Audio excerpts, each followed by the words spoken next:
नमस्कार बच्चों, आप सभी लोगों का एक बार फिर से स्वागत है हमारे YouTube channel maths magic by Manjeet sir channel पर।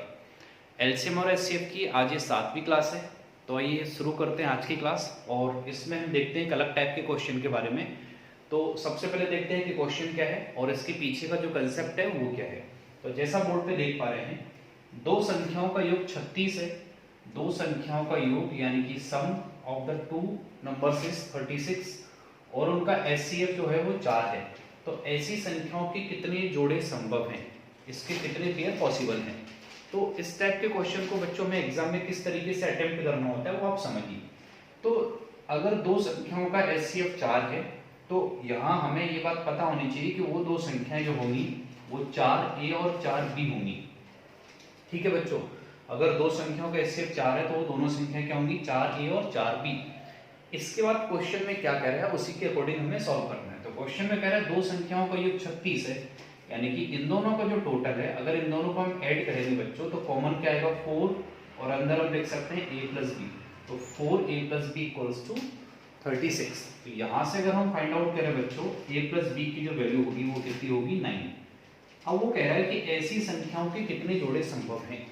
तो बहुत सारे बच्चों ने या तो बुक में देख के रट लिया होता है कि भाई सह अभाज्य जोड़े लिए जाते हैं या असहभाज्य जोड़े लिए जाते हैं, यानी कि को प्राइम पेयर लिए जाते हैं। तो आज की क्लास में आपको ये बताएंगे कि बच्चों को प्राइम पेयर ही क्यों लिए जाते हैं, है ना। बाकी के जो पेयर है उनको हम क्यों हटाते हैं, क्या रीजन है कि भाई वो पेयर को हम इस क्वेश्चन के आंसर में शामिल नहीं करते हैं। तो एक बार देखते हैं कि टोटल अगर हमें 9 करना है तो इनकी कितने मेथड पॉसिबल है। तो बच्चों 1 और 8 को जोड़ेंगे तो भाई 9 होता है, 2 और 7 को जोड़ेंगे तो भी 9 होता है, 3 और 6 को जोड़ेंगे बच्चों तो भी 9 होता है, 4 और 5 को जोड़ेंगे तो भी 9 होता है। इसके बाद अगर हम आगे जाएंगे तो वापस से यही पेयर मिलेंगे हमें। होता क्या है बच्चों, इसमें से हम कौन कौन से पेयर लेते हैं और कौन कौन से नहीं लेते, जो को प्राइम पेयर होते हैं। तो सबसे पहले को प्राइम पेयर क्या होता है, जिन बच्चों को नहीं पता वो नोट करके लिख लेना इस चीज को, कि जिनका एचसीएफ 1 होता है, यानी कि जो पेयर किसी भी नंबर से डिवाइड नहीं हो उस पेयर को को प्राइम पेयर कहा जाता है। तो बच्चों ये जो पेयर है वो किसी भी एक नंबर से डिवाइड नहीं हो रहा है, यानी कि इसका एचसीएफ कितना है 1, इसका एचसीएफ भी बच्चों कितना है 1 है। यहाँ अगर हम देखें तो ये जो नंबर है 3 और 6 वाला जो पेयर है वो 3 से डिवाइड हो रहा है, यानी कि इसका एचसीएफ 1 नहीं है, यानी कि ये को प्राइम पेयर नहीं है। और 4 और 5 इसका भी एचसीएफ कितना है 1 है। तो यहाँ बच्चे इस क्वेश्चन का जो आंसर होगा ऐसी संख्याओं के कितने जोड़े संभव हैं, तो हमारा आंसर होगा ऐसी संख्याओं के 3 जोड़े संभव हैं। वो 3 पेयर कौन कौन से होंगे, 1 8 2 7, क्योंकि 3 6 तो डिवाइड हो जाएगा 3 से, और 4 5, ये 3 पेयर पॉसिबल है। तो ये तो केवल उन संख्याओं में a और b की वैल्यू है। अगर वो पर्टिकुलर कभी आपसे संख्याओं के बारे में पूछे वो संख्याएं कौन कौन सी हैं, तो बच्चों 4a और 4b, इनमें जब आप a और b की वैल्यू पुट करोगे तो अगर आप पहला वाला पेयर लेते हो तो a की वैल्यू 4 है तो ये 4 हो जाएगा और ये 4 8 32 हो जाएगा, क्लियर। दूसरा पेयर लेते हो बच्चों तो ये 4 दूनी 8 हो जाएगा, वो 4 7 28 हो जाएगा। तीसरा पेयर लेते हो तो 4 चौक 16 और 4 पंजे 20 हो जाएगा। अब आप एक बार क्वेश्चन पे जाइए, दो संख्याओं का योग 36 है, तो बच्चों यहाँ पर ये जो दो संख्याएं हैं 4a और 4b, तो इन दोनों का टोटल आप इनमें से किसी भी पेयर में कर लो, इन दोनों का टोटल 36, इनका भी 36 और इनका भी 36। भाई हमने ये 3 6 वाला पेयर क्यों हटाया, एक बार इस चीज को भी देख लीजिए। अगर हम 3 6 वाला पेयर लेते बच्चों, आप इस बात को बहुत ध्यान से समझिएगा, अगर हम 3 6 वाला पेयर लेते तो a की वैल्यू 3 होती तो 4 की 12 होता, और b की वैल्यू क्या होती 6, तो 4 और 6 का मल्टीप्लाई करते तो 24 होता। तो इन दोनों का टोटल भी बच्चों क्या होता 36 ही होता। बट वो क्या कह रहा है कि इनका एचसीएफ 4 है। आप बहुत ध्यान से समझिए इस चीज को कि इन दोनों का एचसीएफ भी 4 है, इन दोनों का एचसीएफ भी 4 ही होगा, इन दोनों का एचसीएफ भी 4 ही होगा। 12 और 24 का जो एचसीएफ है बच्चों वो क्या होगा 12 होगा, 4 नहीं होगा, क्योंकि 12 और 24 दोनों किससे डिवाइड हो जाएंगे 12 से। तो ये रीजन है कि जब भी हम ऐसी संख्याओं में पेयर निकालते हैं तो उन पेयर में को प्राइम पेयर ही लिए जाते हैं, यानी कि जिन पेयर का एचसीएफ कितना होता है बच्चों 1। तो आपको ये बात बहुत अच्छे से समझ आ गई होगी कि ऐसी संख्याओं में को प्राइम पेयर ही क्यों लेते हैं और वो पेयर क्यों हटा देते हैं जो किसी भी एक नंबर से डिवाइड हो जाता है। तो अगर ये बात आपको नहीं पता, आप अच्छे से नोट करके लिख लें इस चीज को और अगर आपके दोस्तों को भी ये बात नहीं पता है कि भी को प्राइम पेयर ही क्यों लिए जाते हैं, तो आप एक बार ये बात उन तक भी जरूर पहुंचाएं। तो आइए डिस्कस करते हैं आज के क्वेश्चन नंबर सेकंड पर। तब तक आप क्वेश्चन नंबर फर्स्ट को नोट कीजिए।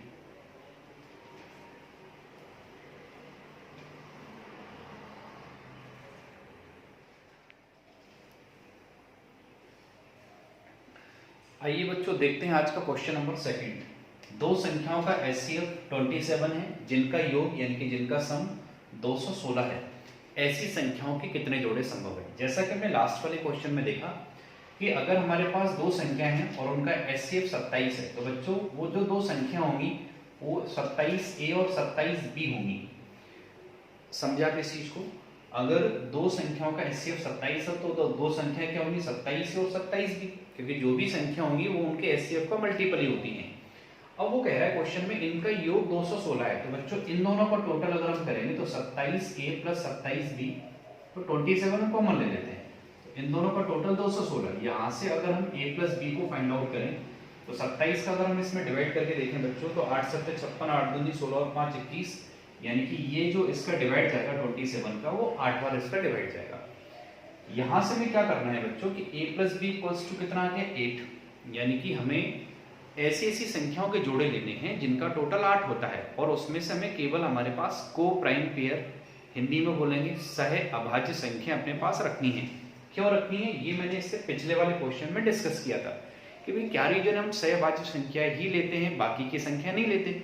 हमने लास्ट वाले क्वेश्चन में देखा था। तो बच्चों यहाँ आप देख पा रहे हो, अगर टोटल 8 करना है तो 1 और 7, 2 और 6, 3 और 5, और यहाँ पे देखें 4 और 4। ये कुछ तरीके हमारे पास जिससे दो संख्याओं का टोटल कितना आ सकता है 8। बट उसमें से बच्चों हम 2 और 6 का पेयर नहीं लेंगे क्योंकि इनका एचसीएफ 1 नहीं है, इनका एचसीएफ 2 है। ऐसे बच्चों ये वाला पेयर भी नहीं लेंगे क्योंकि इनका एचसीएफ क्या है 4 है। तो हम केवल को प्राइम पेयर लेते हैं। को प्राइम पेयर का मतलब होता है जिनका एचसीएफ 1 होता है। तो भाई 1 और 7 का एचसीएफ 1 है क्योंकि किसी और से डिवाइड होती नहीं है वाला पेयर। ऐसे बच्चों 3 और 5।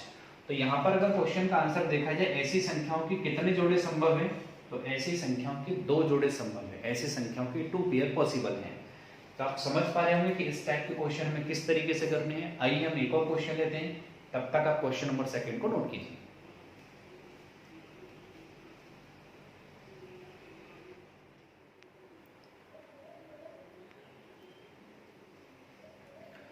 आइए बच्चों देखते हैं आज का क्वेश्चन नंबर थर्ड। दो संख्याओं का एचसीएफ 15 है और उनका गुणनफल 6300 है।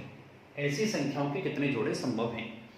तो क्वेश्चन का पैटर्न वही है। इससे पहले के जो दो क्वेश्चन थे उनमें हमें बच्चों मल्टीप्लाई की जगह उनका सम दिया था। इस बार हमें क्वेश्चन में क्या दिया है, मल्टीप्लाई। पिछले जो दो क्वेश्चन थे उनमें हमें सम दिया था, यानी कि उनका योगफल दिया था। तो देखते हैं, अगर दो संख्याओं का एचसीएफ 15 है तो आप इस बात को समझ पा रहे होंगे कि वो जो दो संख्या होंगी वो 15A और 15B होंगी। इसके बाद भाई क्वेश्चन के अकॉर्डिंग अगर हम देखें उनका गुणनफल, यानी कि 15A और 15B का जो गुणनफल होगा, जो दिया है हमें गुणनफल, वो 6300 दिया है। तो यहाँ से बच्चों अगर A मल्टीप्लाई B हम फाइंड आउट करें तो वो क्या होगा। आइए एक बार इनको कैंसिल करके देखते हैं। तो 15 का अगर डिवाइड करेंगे बच्चों तो 15 चौक 60, 15 दूनी 30, आगे 0 आ जाएगा। फिर दोबारा से अगर आप 15 का डिवाइड करोगे तो 15 दूनी 30 होगा, 12 बचेगा, 15 अट्ठे 120। आप एक बार खुद से कैलकुलेट करके देखें, कई बार कैलकुलेशन में मिस्टेक भी होती है, तो आप उसको एक बार चेक कर लें। तो A और B का जो मल्टीप्लाई है वो बच्चों क्या आएगा, यहाँ पे 28 आएगा। अब हमें करना क्या है, पिछले जो दो क्वेश्चन थे वहां उनमें यहाँ प्लस का साइन था, तो हम ये देख रहे थे कि किन दो संख्याओं का एडिशन जो हमने निकाला था वो होता है। इस क्वेश्चन में बच्चों में क्या करना है, यहाँ मल्टीप्लाई का साइन है, तो आपको ये देखना है कि इधर जो नंबर लिखा है वो कौन से दो नंबर का या दो से ज्यादा नंबर का कौन से दो नंबर का मल्टीप्लाई है। तो जैसा आप यहाँ देख पा रहे हैं कि अगर 28 हम देखें तो 1 और 28 का मल्टीप्लाई करेंगे तो भी 28 आएगा बच्चों। 2 और 14 का अगर देखें मल्टीप्लाई करके तो भी 28 आएगा। 3 का पेयर में जाएगा नहीं, 4 और 7 का मल्टीप्लाई करेंगे तो भी 28 आएगा। तो कहने का मतलब ये है कि हमारे पास यहाँ जो पेयर बनेंगे संख्याओं के वो 1 28, 2 14 और 4 7 ये पेयर बनेंगे। अब हमें इसमें से कौन सा पेयर लेना है, कौन सा पेयर नहीं लेना।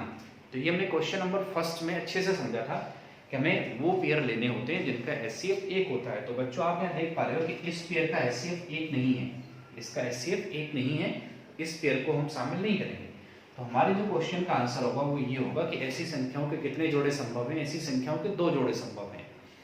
वो संख्याएं क्या क्या हैं आप इस बात को समझिए, संख्याएं 1 28 और 4 7 नहीं है, ये तो केवल संख्याओं का अनुपात है।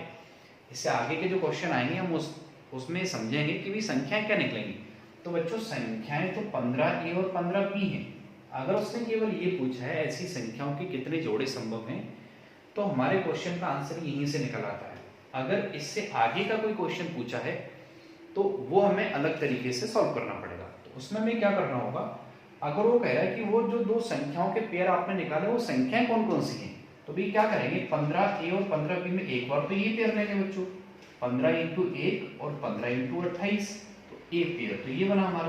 और दूसरा पेयर क्या होगा 15 × 4 और 15 × 7। तो अगर वो संख्याओं के बारे में पूछेगा तो संख्याएं तो ये होंगी बच्चों, और अगर वो ये पूछेगा कि संख्याओं के जोड़े कितने हैं तो हम उस क्वेश्चन का आंसर यहीं से फाइंड आउट कर सकते हैं।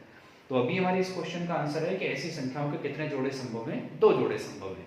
तो आइए बच्चों देखते हैं आज का क्वेश्चन नंबर 4, तब तक आप क्वेश्चन नंबर 3 को नोट कीजिए।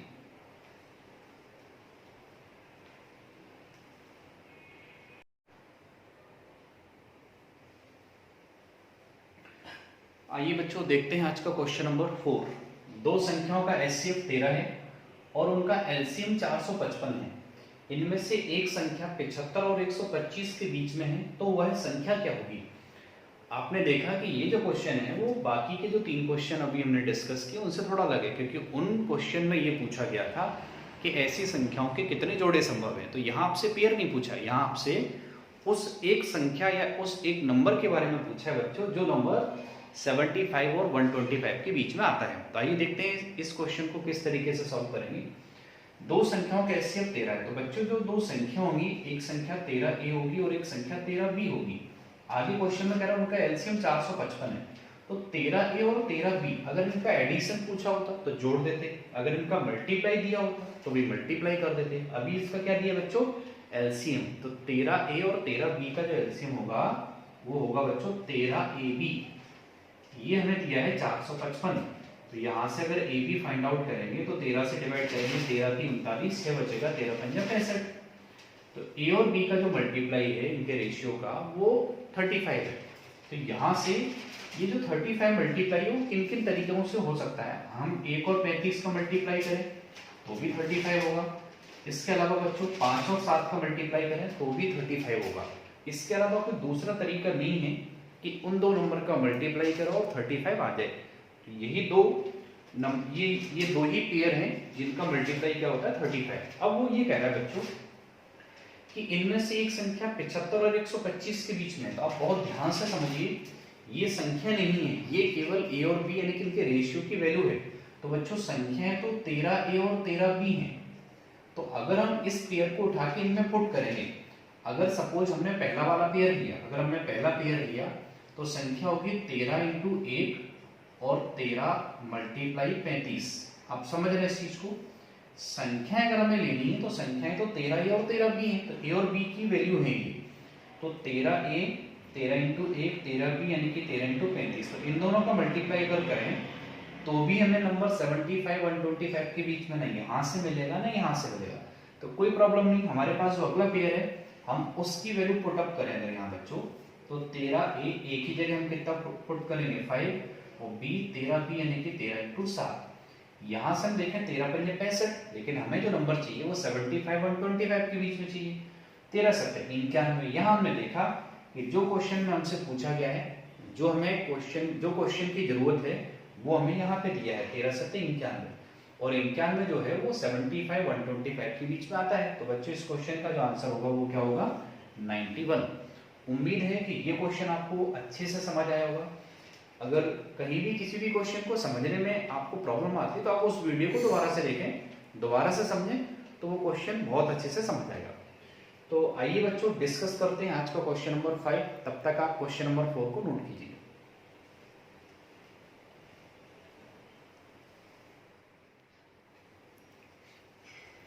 आइए बच्चों देखते हैं अगला क्वेश्चन। 29 से बड़ी 2 संख्याओं का एचसीएफ 29 है और इनका एलसीएम 4147 है, तो इन संख्याओं का योगफल क्या होगा। तो बच्चों अगर 29 से बड़ी 2 संख्याएं हैं तो वो संख्या आपको पता होगी क्या होगी, 29A और 29B।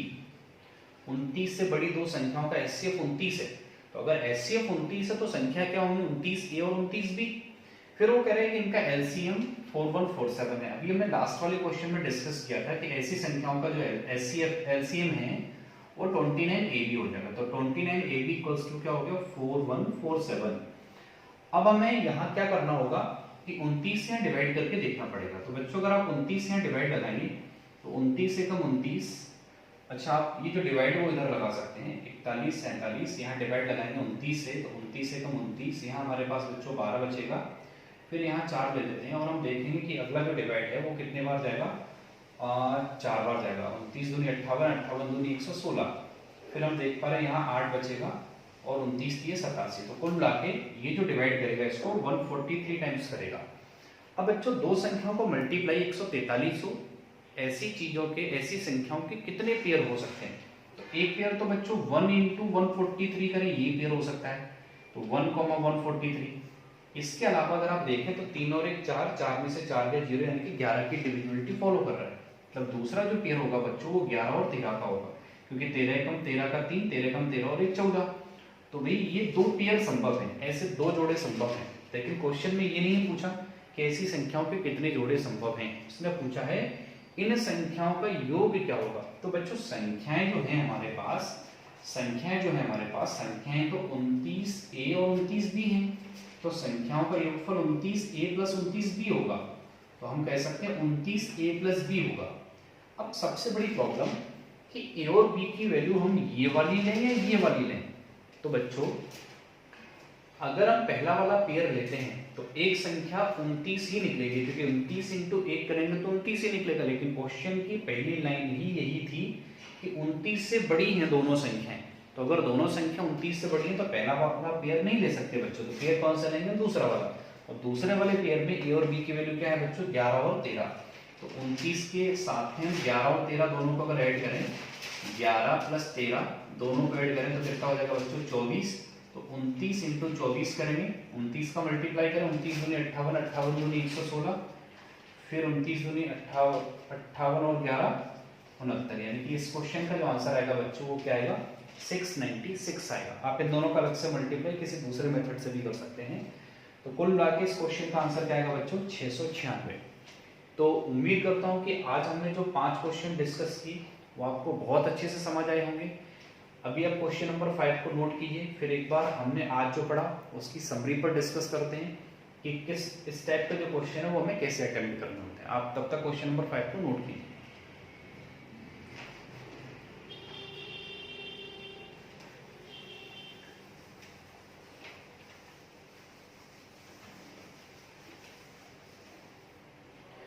आइए बच्चों लास्ट में एक बार फिर से डिस्कस करते हैं। आज हमने जो क्वेश्चन डिस्कस किए उनका बेसिक कंसेप्ट क्या था वो देखिए।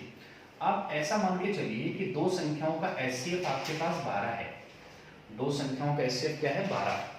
तो यहाँ से 3 टाइप के क्वेश्चन बनते हैं बच्चों, या तो हमें उसका सम दिया होगा, या फिर हमें उनका मल्टीप्लाई दिया होगा, या फिर हमें उनका मल्टीप्लाई दिया होगा, या फिर तीसरा होगा हमें उनका क्या दिया होगा, LCM। तो बच्चों अगर हमें सम दिया है तो संख्या तो 12A और 12B हो जाएंगी। तो 12A और 12B का जो सम होगा वो 12A + B होगा, और ये हमें क्वेश्चन में जो भी दिया होगा उसकी वैल्यू पुट करेंगे और वहां से हम सारे पेयर निकालेंगे। और पेयर आपको पता है हम कैसे निकालते हैं, को प्राइम पेयर यानी कि सह अभाज्य संख्याओं के जोड़े निकालते हैं। अगर बच्चों वो मल्टीप्लाई कहता है तो इन दोनों का जो मल्टीप्लाई है वो 12A + 12B होगा। ध्यान रखना मल्टीप्लाई में कभी कॉमन नहीं आता है, आप ऐसा ना करें कि 12 कॉमन ले लें और अंदर मल्टीप्लाई कर दें A + B का, ये गलत तरीका होगा। एलसीएम की बात करें तो 12A और 12B का जो एलसीएम होगा बच्चों को होगा 12AB। तो यहाँ भी हमें कुछ ना कुछ वैल्यू दी होगी और यहाँ भी कुछ ना कुछ वैल्यू दी होगी। तो ये एक बेसिक कंसेप्ट है, यहाँ से सारे क्वेश्चन बनते हैं। आज हमने जो टाइप के क्वेश्चन डिस्कस किए उनका जो बेसिक कंसेप्ट है वो यही है। आप चाहें तो इसको भी नोट कर लें ताकि आपको ये समझने में थोड़ी सी हेल्प मिलेगी कि क्वेश्चन को किस तरीके से अटेम्प्ट करना है।